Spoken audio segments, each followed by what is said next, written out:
Christmas trading. The man in charge of policing Britain's roads wants officers to get tougher with speeding drivers.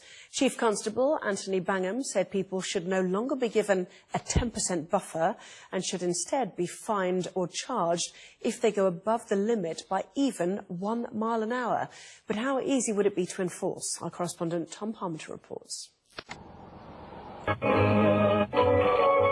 think it's a much clearer message for the public to know that the limit means the limit. The policeman is the Chief Constable of West Mercia, who's had enough of drivers who believe that they've got leeway.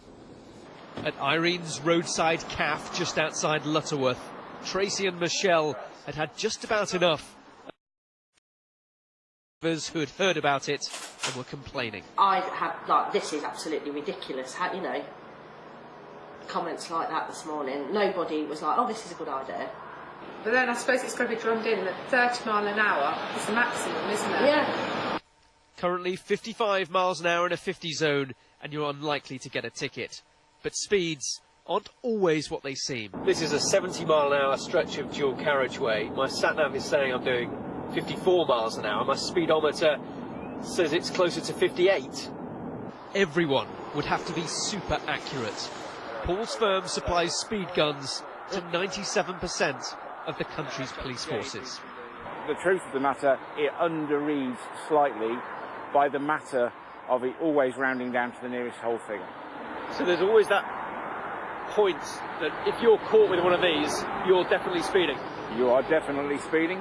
Okay, thank you. The idea of much tougher enforcement has left many traffic police officers seriously unimpressed.